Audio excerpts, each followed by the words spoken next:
Hello everybody, welcome back. I'm Urvashi and today in this video I'm going to be talking about how to see who should be the boss in a relationship, or who should be in charge, who should be the controller, who should have the final say.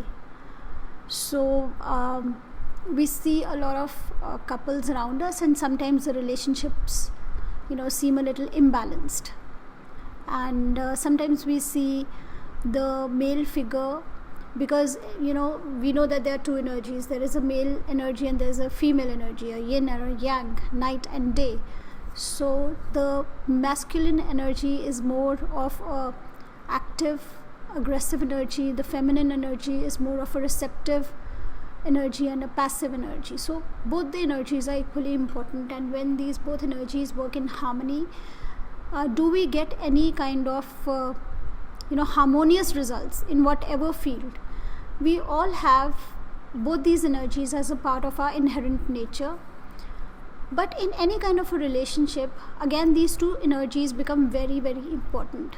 So there has to be one person who is doing the masculine side of the relationship. There has to be the feminine counterpart also. If both try to be the male partners, both try to take up the role of the masculine partner, then there's going to be a problem. And if both try to take up the role of the feminine side, again, there's going to be a problem. So we need a balance between give and take, balance between active and passive. So a balance between aggressive and somebody who is more receptive. And it's not necessary that always it should be the male that is the active partner. The female too can be an active partner in a relationship. And quickly, how can we see this in a chart is what I am going to be discussing with you today. So I have come across a lot of couples, a lot of people, and I've always been surprised about the kind of relationships sometimes there are. Sometimes you'll see, even let's talk about Bollywood, the old Bollywood movies of the 70s and 80s. Kader Khan always seemed a henpecked husband, and Bindu and Lalita Pawar were the vamps, and sometimes as wives they were very dominant. That is what they were showed, or how they were portrayed in the movies. And we see this in real life as well. So sometimes we see the female counterpart is the dominant partner, and the male is the receptive partner, or the less active partner. So that all comes from the moon, and it's very easy to see this in a birth chart. So how you can do is take the moon sign of both the partners, and here I'll discuss this with an example. So this is a couple I know. The lady's moon is in Aries and the man's moon is in Leo. So just check out this chart. So I've written female in Aries, so that is where the lady's moon is, and the male's moon is in Leo. So in this case, what happens, what you have to do is count from the male's moon to the lady's moon. So from Leo we start counting towards Aries. So you have it's a count of 9 from 5 to 1. If you go in the order of the zodiac, when we reach Aries, we would have come to number 9. And this is a negative relationship. So the count has to be up to 7. Anything after 7 will show that there is an imbalance in this energy. The count has to be maximum up to 7. When you count from the male's moon to the female's moon, the count has to be up to number 7. So let's take another example. In this case, the man is Leo and the lady is Libra. So from the male's moon we start counting to the female's moon. So it's 5, 6, 7, 3. So this will be a positive relationship, and the male will in this case act like a regular masculine energy. It will be a giving energy, and the female will be again a recipient. So she will have a receptive energy, a more passive energy, and this will be a more balanced relationship. So till the number 7 there is a balance. Up to 7 there is a balance. 7th is the most balanced, because there are no bosses. Both the moons, if let's suppose with an example, the male's moon is in Leo and the female's moon is in Aquarius. So if we count from the male's moon to the female's moon, from Leo to Aquarius, it's 7 houses away. So this is actually the ideal relationship. Nobody is the boss, nobody is the controlling factor. There is a balance in the relationship. Both of them get to decide things between themselves equally. Both of them can be decision makers. Both of them are equal partners. And the natural tendency of a female is happier when she's receiving, and a man is happier when he is giving. A man is happier when he is able to decide things, and a female is happier if everything is decided and done for her. And of course, we also, as females, we also like to make decisions where we feel that we are making better decisions. There are lots of areas, but generally for a female, a lady wants things done for her, decided for her, sorted out for her, and she would like to depend on the male to do all that for her, to take the responsibility. So somebody who's taking the responsibility also gets to make most important decisions. So ideally we would want the man's moon to be behind the lady's moon. So if we count from the man's moon to the lady's moon, the count ideally should be less than 7, or it should be 7, because then he gets to be the deciding factor, he gets to be the giver. See, this is a giving and receiving of energies. So in the first case, the lady had a moon in Aries, the man had his moon in Leo. So in this case, if we count from the lady's moon to the man's moon, so it's 5 positions away. So the lady's moon is behind. After number 7, because if we start counting from the man's moon to the lady's moon, that becomes 9. So that makes it a kind of a negative relationship. So from the lady's moon to the man's moon, it's 5 positions away. So here the lady is the giver and the man is the receiver. She is the active partner and he is the passive partner. Or she would be more aggressive in the relationship, he would be more passive in the relationship. So here this can be a little frustrating, because females, like I said, generally like to receive. They are happier receiving. They have that energy of being passive, and they like to have things done for them. So for that, they like somebody to make all the important decisions. Ideally, in today's world, a lady is also working, so she too makes decisions. But even if it's going out for dinner, she would want the man to take the initiative. To take the initiative about buying a house for her, about giving gifts to her, about taking care of all the bills, and about a lot of other major things also. If they're going to buy a house, they're going to buy a car, somebody who is going to plan for the future. So a lady feels protected, taken care of, if the man does all this and decides all this and takes initiative in all these fields.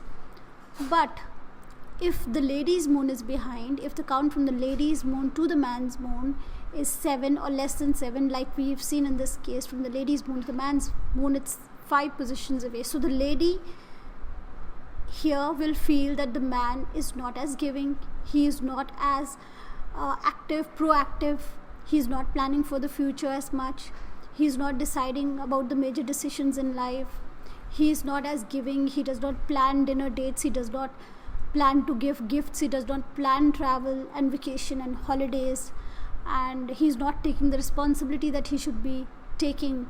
So here the lady will then sometimes, like in this case I've seen, the lady takes the role of the active partner.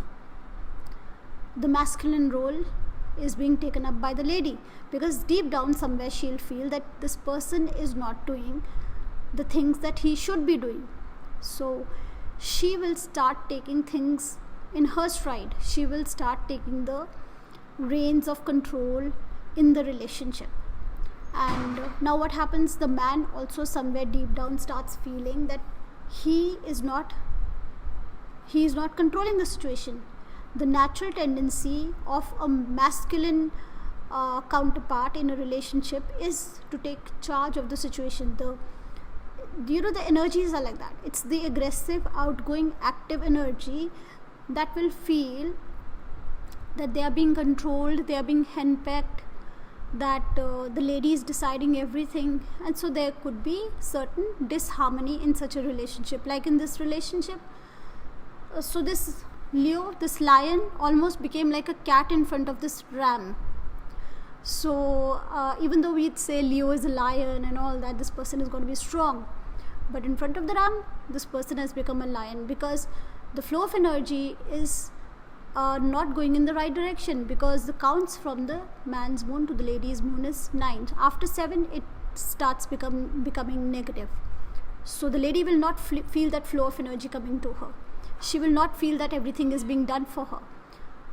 So ideally, the man's moon should be behind the lady's. The count from the man's moon to the lady's moon should be anything from 1 to 7.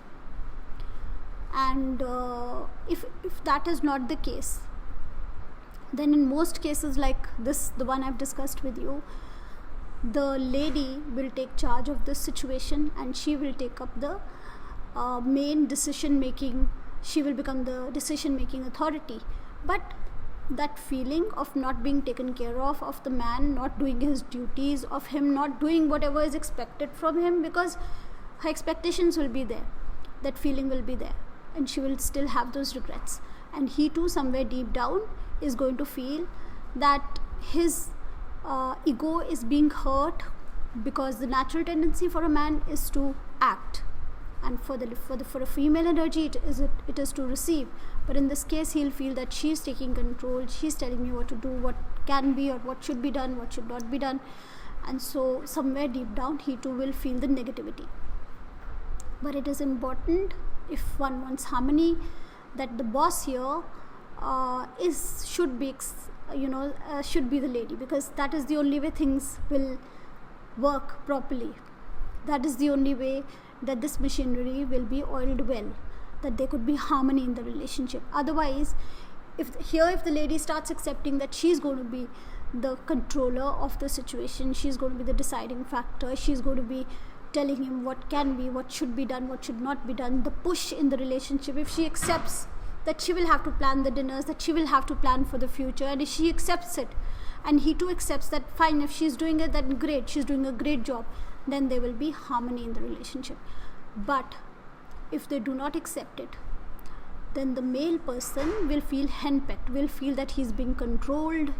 And like many of us, we see people around us and we feel that person is henpecked, that relationship is not balanced. But planets are such, the stars are such, that harmony can only happen if the person whose moon is behind can give that push in the relationship, can be the deciding factor, and then there can be progress in such a relationship. Otherwise, the man will always feel that she is the she's the masculine factor, that the lady is the masculine factor, she is controlling, she is dominating, and the lady will also feel that he is not doing enough, and there will always be clashes. It is important for such a couple to understand that their planets are such that the roles will be reversed to an extent, that if she's a little pushing, if she's getting things done, then he should be accepting it, that is